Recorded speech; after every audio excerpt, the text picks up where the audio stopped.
Hi hello welcome back to TV21 the better choice. నేను మీ పుష్ప. డిప్రెషన్కు కాలేయానికి ఏమైనా link ఉందా? ఇవాల్టి వీడియోలో ఈ అంశం గురించి తెలుసుకుందాం. ప్రస్తుతం మారుతున్న జీవనశైలి, సరిగ్గా లేని ఆహారపు అలవాట్ల కారణంగా చాలామంది అనేక రకాల శారీరక మానసిక సమస్యలకు గురవుతున్నారు.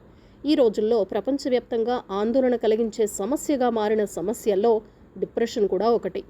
దీనికి కారణం మానసిక ఆరోగ్యం మాత్రమే కాదు, కాలేయం కూడా తీవ్రంగా ప్రభావితమవుతోంది.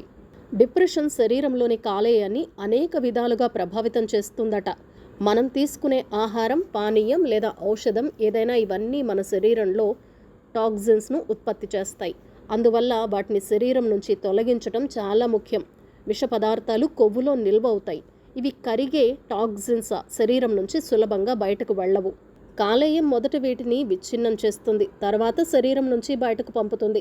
కానీ ఫ్యాటీ లివర్ వంటి స్థితిలో కాలేయం తన పనిని సరిగ్గా చేయలేకపోతుంది. దీని కారణంగా ఈ ప్రక్రియ సరిగ్గా జరగదు. శారీరక ఆరోగ్యం మాత్రమే కాకుండా మానసిక ఆరోగ్యం కూడా ప్రభావితమవుతుంది. శక్తి లేకపోవటం, అనారోగ్యకరమైన జీర్ణక్రియ, మానసిక స్థితిలో మార్పులు వంటి అనేక లక్షణాలు నేరుగా కాలేయానికి సంబంధించినవి కావచ్చు. ఒత్తిడి హార్మోన్ కార్టిసాల్ ఉత్పత్తి ప్రక్రియలో కాలేయం పాల్గొంటుంది. కాలేయం జీవక్రియ, రోగనిరోధక ప్రతిస్పందన, వాపును కూడా నియంత్రిస్తుంది. ఒత్తిడి ఎక్కువ కాలం కొనసాగితే కార్టిసాల్ ఉత్పత్తి కూడా పెరుగుతుంది. ఇది శరీరంలోని అనేక వ్యవస్థలను ప్రభావితం చేస్తుంది. దీనిలో ప్రధానంగా కాలేయం ఉంటుంది. ఈ విధంగా కాలేయానికి డిప్రెషన్కు మధ్య సంబంధం ఏర్పడుతుంది. చూశారు కదా, డిప్రెషన్కు కాలేయానికి ఉన్న సంబంధం ఏంటో ఇవాల్టి వీడియోలో తెలుసుకున్నాం కదా. మరొక చక్కటి వీడియోలో మళ్ళీ కలుద్దాం. ఈ వీడియో కనుక మీకు నచ్చినట్లయితే ఏం చేయాలో తెలుసు కదా.